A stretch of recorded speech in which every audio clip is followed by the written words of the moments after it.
Starter California Edition. I'm Brad Pomerance. Our guest, Jerome Horton. He is the chair of California's Board of Equalization, which is the tax collecting agency, all forms of taxes. Yes. And I guess I would say what a difference a year makes. A huge difference, Brad. Yeah, talk to us about how different it's been. You know, things have turned around. Proposition 30 has increased the revenue to the state of California, allowing California to pay for education and things of that line. But the economy itself is turning around. Although we still have our challenges, as you know, we have 1.6 million individuals that are still unemployed, and we've got to address that and be smart about how we do it. Our debt is increasing. And I want to ask you about the debt because Governor Brown, I actually heard him on NPR recently, and he talked about the debt and how California incurred significant debt during the downturn. And his goal is to pay down that debt with Prop 30 revenues as an example, because as we know, Prop 30 does have a sunset. Yes. So how do you feel about the strategy of paying down debt? Well, you know, Brad, I think, you know, in the federal government, they sort of service the debt. They got a huge debt. You know, I think the priority has to be to generate more revenue, create more jobs, generate more revenue. And I think the challenge we have in California is just understanding the value of a real job and how important it is to focus on creating those jobs. So in the final analysis, with more jobs, there's more revenue, and you are able to pay down that debt. You can pay down the debt. Let's talk about jobs, because we know that during this downturn, some of the unemployment can be tracked directly to a contraction in government jobs. Yes. And that's not a California issue, that's a national issue. But there is an agency that is hiring in the state of California. Yeah, the State Board of Equalization. I was going to say. And it's hiring. And it has been hiring in quite a significant way. I mean, we've been talking for years, sir, and it seems as if this is a common theme. Good times or bad times, you're hiring. Yeah, over the last few years, we hired 854 additional individuals at the Board of Equalization. We are a revenue generating agency, and we've been able to sort of convince the government, the governor and the legislature is that government can be efficient. And when government is efficient, you should invest in that government. What's interesting is the BOE is one of the few jobs, or where there are jobs where you can really track, you know, this person we paid X dollars, he was able to generate Y dollars, because you're looking for scofflaws and others. Exactly. So for every dollar invested in the Board of Equalization, we generate $212. Oh my. So that's huge. And so let's talk, because I know you've had job fairs in the past. Right now, are you hiring for specific categories, or you're all over the place? We're always hiring. You know, I encourage individuals to go on the website and fill out the applications for the state of California, so that they are on the list, that they participate in the process, because the state of California is always hiring. Brad, I think one of the things that people forget about is that the state of California employs 219,000 individuals. Those jobs are lawyers, doctors, and so forth, accountants, and so forth. So many of our children are not aware of the opportunities within the state. And the benefits are still pretty good. They're good. I mean, there has been some contraction with pension reform, but as a general proposition, I mean, one could say that the benefits are better in the public sector than the private sector. They are. The benefits are better. The salary is not as competitive at this particular time. But if you're looking for a good place to raise a family, you know, and start your career and eventually go back into private sector, it's a good place to get trained. And you know, I know someone who actually started at the Board of Equalization, and he's now chairman of the Board of Equalization. I think that's you. Yes, I started as an intern, Brad, and worked my way through the system. 25 years with the Board of Equalization. Went to the legislature, came back, and now I chair the Board of Equalization. And let's talk about internships, because there are internships at the Board of Equalization. There are. Tell us about that. Well, we're excited about a relationship that we have with the local universities and high schools to allow children an opportunity to matriculate. So part of that is to provide them an internship so that they can get introduced or orientated to state government. So we're excited about that. This last year, I think we brought in my area alone, about 36 interns. I want to talk to you, and we weren't planning for this, but I know you're an expert on it, about the underground economy. Oh my goodness. And the reason I want to talk to you about it is, I was recently speaking with State Senator Bill Monning. Yes. And he is big on this question of the underground economy. Huge. And so what seems to be happening is there's starting to be collaborative efforts. It's not just you being a lone wolf saying, let's talk about the underground economy, that others are starting to recognize it. So if you may, sir, give us a sense of the underground economy and what you have been doing. Well, let's start with, what is the underground economy? The underground economy, first, it's a $9 billion industry. Right. Most people look at the underground economy as if though it's the selling of purses and things of that nature. Right, that's what I thought it was. It's pharmaceuticals. Right. It's DVDs, movies, you name it. Construction, and the construction industry, the underground economy is huge. Right. A friend of mine, who's not really a friend, but he owns a Maserati. Okay, nice. And he figured out that the Maserati was counterfeit. A counterfeit Maserati. Are you ready for this? How did he figure this out? Well, the paint that they have on there, you can't chip it and all this stuff. He rubbed the paint and the paint came off. So that proved it and was he took part it of the in, underground they economy. checked it, and it's part of the underground economy. They're counterfeiting Maseratis. Can you believe it? That is unbelievable. And so what does the underground economy do by omission to the state of California? Well, what happens is that the $9 billion that they generate, that's used in criminal activities. So whether it goes from prostitution, gun smuggling, terrorist activities, all that funding that they're able to generate is used to fund criminal activities in the state of California and the nation. Right. And so it's something we don't want to be supportive of. We want to be able to shut it down. At the same time, it takes away legitimate jobs. Here in California, 175,000 jobs are lost to the underground economy. What about revenue? What are we losing in terms of taxes? $9 billion in taxes alone on an annual basis. Wow. So it's quite significant. It's significant. What about, I go there because I keep hearing about this, the whole issue of medical marijuana. Yes. And is that the underground economy, or is it overground? I can't quite figure it out. Well, you know, medical marijuana provides an opportunity for criminals to distribute their product. Right. And because the state has yet to establish a regulatory system that will have a bright line test to distinguish legitimate or by virtue of the law sales of medical marijuana and that stuff that's being sold illegally. Right. You know, California is a huge manufacturer of marijuana. Sure. They distribute it all over the world. So the criminals that are here are making it, distributing all over the world. So if one goes to a clinic. Yes. That has a storefront. Has a storefront. And presumably is licensed by the city in which it resides. Is that clinic required to pay state and federal taxes? They are. They're required to collect the sales tax, pay the income tax, and all of them. So there is a sales tax. Yes. Because with prescriptions, real prescriptions, I hate to use that word, whatever the word may be, those are not taxed. They're not. They're exempt. The law makes them exempt because they're prescribed by a doctor, but the key is they're distributed by a pharmacist. Right. There are 4 or 5 other requirements. And so, but with medical marijuana, even though they're, quote, prescribed by a doctor, they still have sales tax. Because they're not being distributed. And so it hasn't really been classified as medicine per se. I understand. So are these clinics operating above board, or are they part of the underground economy? I mean, many of them are. Many of them are reporting and paying their taxes. They're paying their payroll taxes, their sales tax, and the income tax. Some of them aren't, though. But you know, whenever you have this confusion in the industry, it's fertile ground for criminals to operate. Right. I even heard that there were some medical marijuana clinics that unionized. It did. Yeah, it did. In LA County? They're part of UFCW. I was going to say. United Food Workers. Exactly. That's what some would say with the brownies that may be consumed or whatever it may be. So in the final analysis, what should we do? I mean, do we hire the day laborer? Do we buy that purse on the local downtown street? You know, as a citizen, every penny that you put into the underground economy hurts the state of California in the sense that it feeds criminal activity. I understand. So to the extent that you can avoid it at all costs. His name is Jerome Horton. He is the chair of California's Board of Equalization. I'm Brad Pomerance. We'll be right back on Charter California Edition.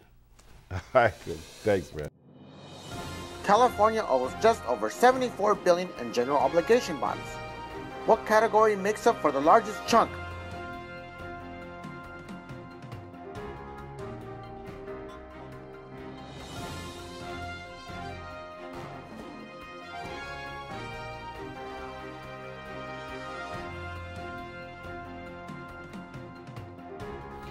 Welcome back. It's Charter California Edition. I'm Brad Pomerance. Our guest, Steve Bradford, member of the California State Assembly. You had a good year. 11 bills signed by Governor Brown. You must be very pleased and proud. Prolific, no doubt.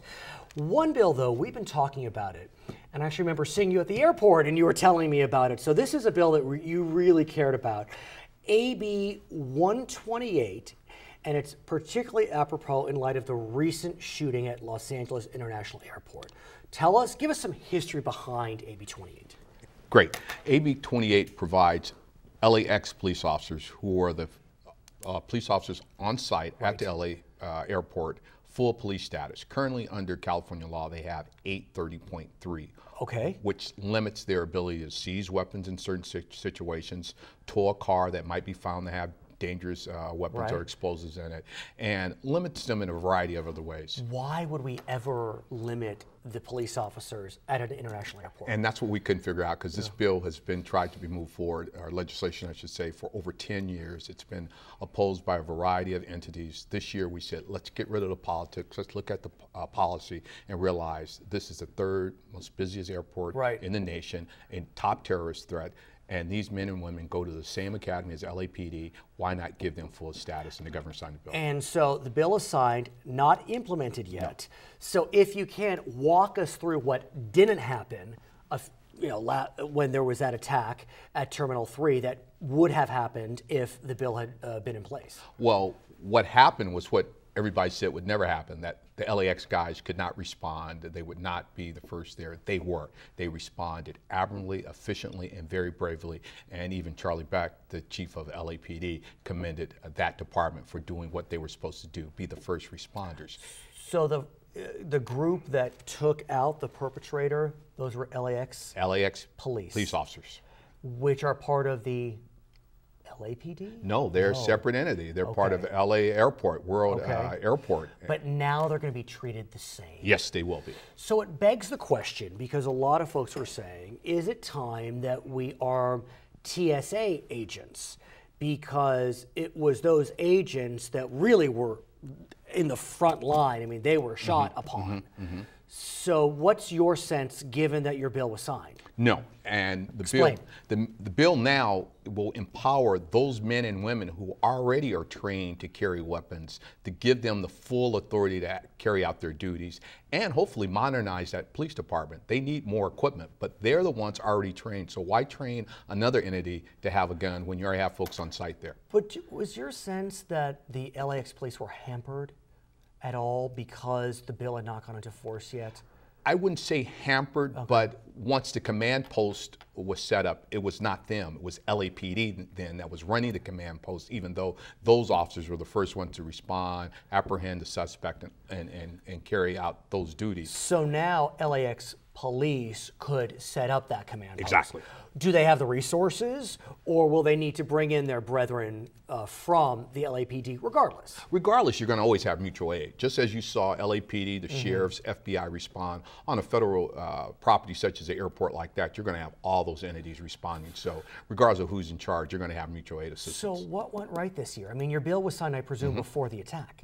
Yeah. So why this year? Because we got past the politics. It was politics that hampered this bill for over 10 years. Everybody looked at the policy. It made good common sense. 65 million travelers. But why not last year? You know what I'm saying? I guess what I'm trying to figure out, like, what crystallized at this moment? Do you have a sense? To the extent you can say. Some said better author. Right, okay, there you have it. But I really think. And you represent LAX. Yes, I do. Yeah, that's your district. We sat down. I mean, Chief Gannon at the LAX Police Department, Chief Beck, Mayor Garcetti, outgoing Mayor Villaraigosa, we all sat down and says, come on, folks, this makes common sense. It was only one entity opposing this at the end of the day. Which I'll say was the police union. Police Protectively. But why, though? Why wouldn't they want... It would seem to me that they would want more people in their ranks. I would think so. So what was the policy? I mean, if you can say, is it... It's probably more of a turf war. I'm pretty sure they would like to have that airport fully assigned to them, but the LAX guys have been there forever, and I think it's time to recognize those men and women. And so the LAX police are employees of? World Airport. World Airports, who are funded by the FAA. FAA, so they're federal officials. Interesting. I want to shift gears. I want to talk about another federal issue, and that is the Affordable Care Act. I am most interested in asking you about it because actually your district's very interesting because you have some well-heeled areas, but you also have some areas where there are more challenges, probably high unemployment rates, high uninsured rates. I'm sure your office is getting flooded by calls. Yeah. What are they saying? We had a town hall about 3 weeks ago, so we were able to address a lot of those questions. Surprisingly, people just wanted to know the process. It wasn't as many folks there saying, oh, I don't like it. Yes, there were folks who have gone around to the various town halls and they're there just to be rebel rousers and voice objection. But overall, people just needed to understand what it meant, what happened as of October 1st when it went live, and helping walk those folks through the process of going online and signing up. Let's talk about, though, because we know, and I've been talking about this on our program, there's a distinction between Cover California and healthcare.gov. Cover California, it's had some issues, but nothing like healthcare.gov. No. If you watch the news, and I guess I'm part of it, you wouldn't necessarily know that Cover California, while not perfect, is operating at a decent clip. Do your constituents know that, or are they confused? I think you're getting mixed messages because what they see on the federal level, they don't understand that these health exchanges that have been set up, California is, like I say, ours is Covered California. We did a good job of setting it up and rolling it out. Yes, do we have some glitches with our program, but not to the level of what you saw in the federal government. The one glitch that has been discussed time and time again, I don't know if I'd call it a glitch because it doesn't deal with the website, is the lack of enrollment counselors. What people are saying is, and I understand this, healthcare is confusing. No water, sorry, Bill. Healthcare is confusing, and you want to talk to someone about it. I don't know, PPO, PSO, PFO, I don't understand it. And so California had intended to set up 15,000, 16,000 enrollment counselors, but we don't have 15,000, 16,000 right now. I mean, we have, what, a couple thousand. Yeah, and that was part of the discussion of some of the CBOs saying, how do we become sign-up facilities and help facilitate some of this? We know the people in the community who need it. So I think it's going to need some coordination and reaching out to some of these community-based organizations and help them do that, because the staffing level, just as you see on the level, on a national level and on the state level, is just not there yet. You are chair of a committee, it's the Committee on Status of Boys and Men of Color. Boys and Men of Color, which we know that group has high uninsured rates.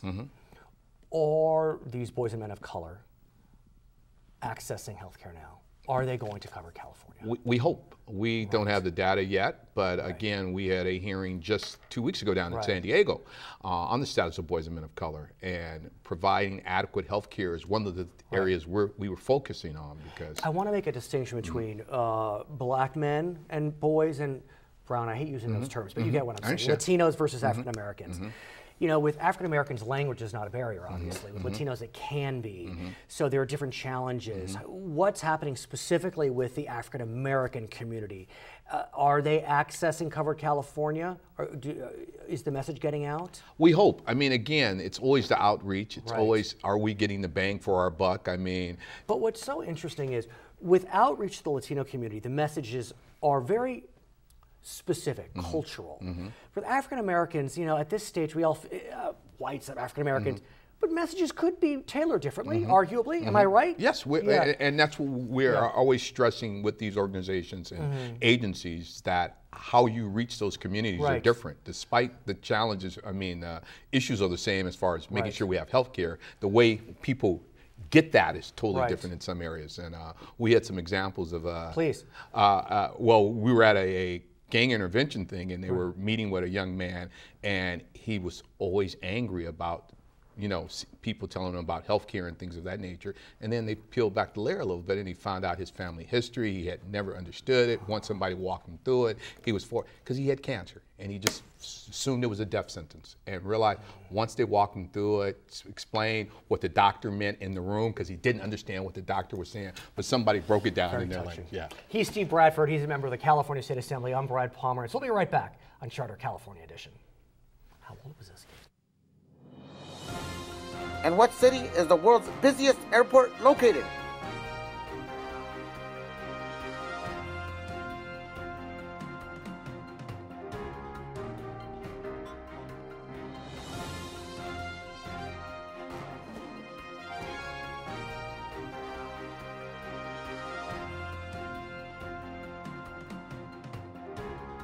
Welcome back. It's Charter California Edition. I'm Brad Pomerance. Our guest, Victor Viesca, he is a professor at Cal State LA, and I am really excited for an exhibit that's coming to the college. It will be there from November 16th to February 9th.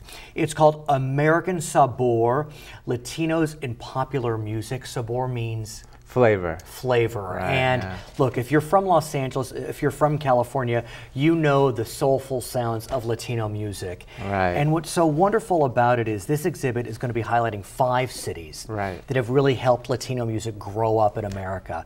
I want to talk about those 5 cities. Let's start with Los Angeles. Okay, great. Tell us about the Latino music scene in Los Angeles and how we can learn more about it at the exhibit. Well, the Latino popular music scene here in LA goes back throughout the 20th century into the 21st century, but this exhibit focuses on the post-World War II era.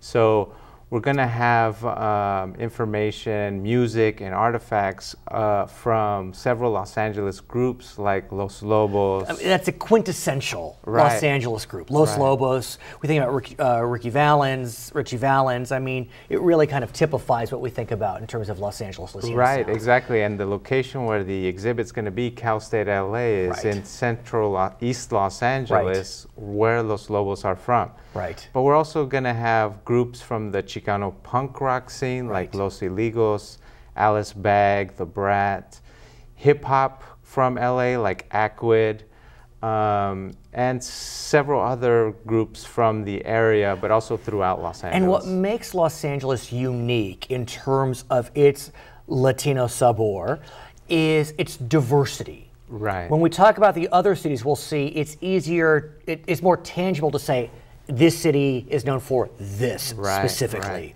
So let's talk about the next city that's going to be featured at the exhibit, and it is San Francisco. San Francisco is known for what? Well, of course, Santana, though. Santana is originally from Tijuana. He got his fame and spread, you know, the Latin rock music in San Francisco. So a highlight of San Francisco and the Bay Area is Santana and that 1960s counterculture rock scene.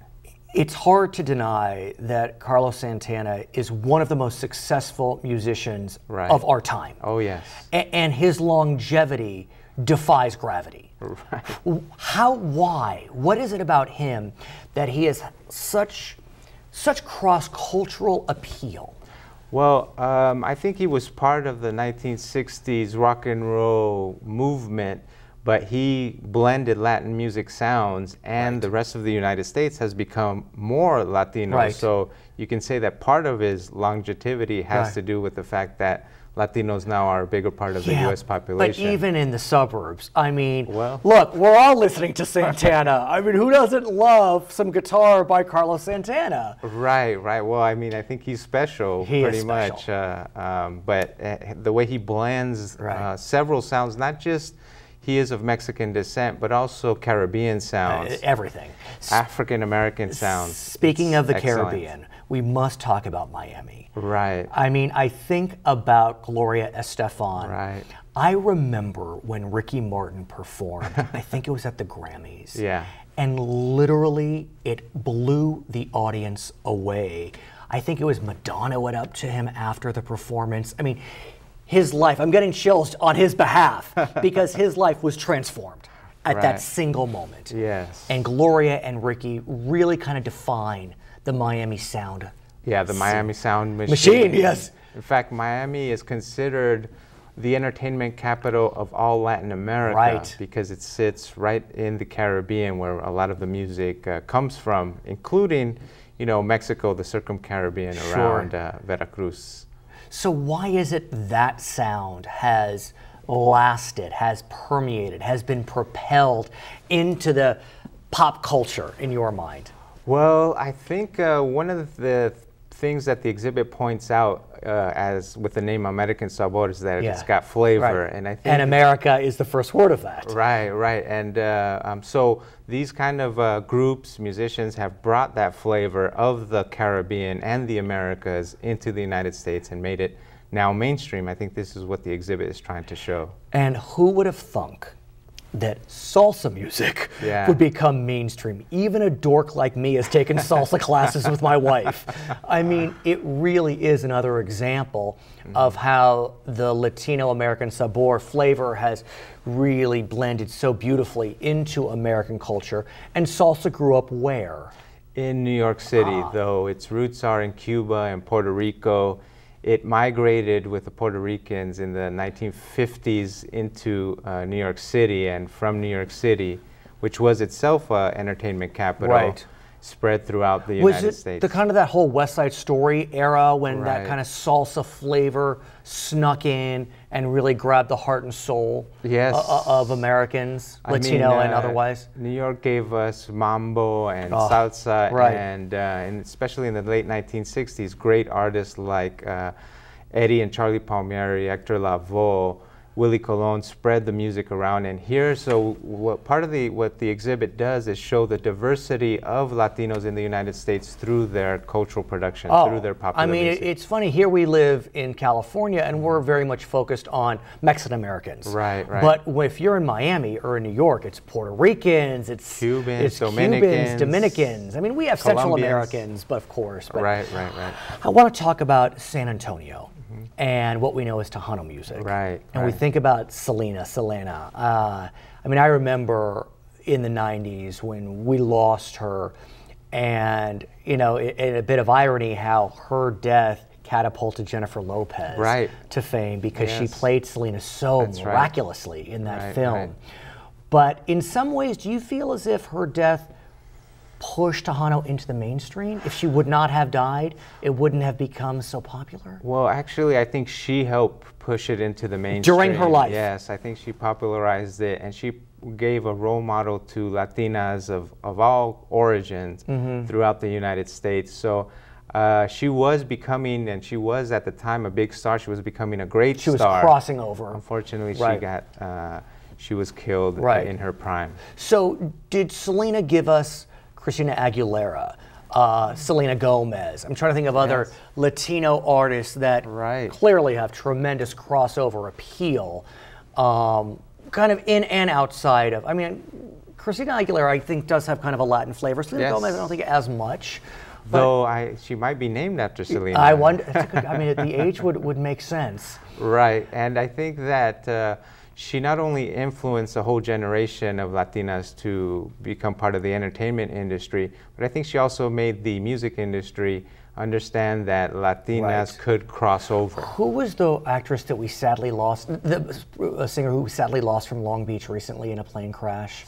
Oh, Jenny Rivera. Yeah, tell us about Jenny. I mean, what was her flavor? Well, Jenny Rivera was a ranchera singer. She was part of the banda phenomenon here in Los Angeles, and you're right, in Long Beach specifically. So the exhibit, when we talk about Los Angeles, is not only salsa, Chicano rock, Latin rock. It's also banda.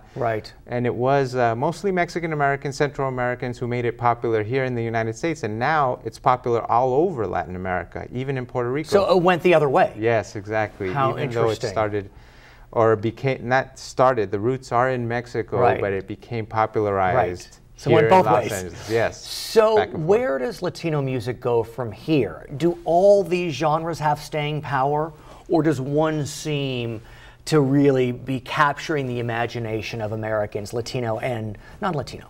You know, I think that salsa is crossing over to even the Asian American community here in Los Angeles. Salsa is very popular in Japan, so I think that that is an international music, and because itself, its origins are from Africa, from the Americas, from European culture.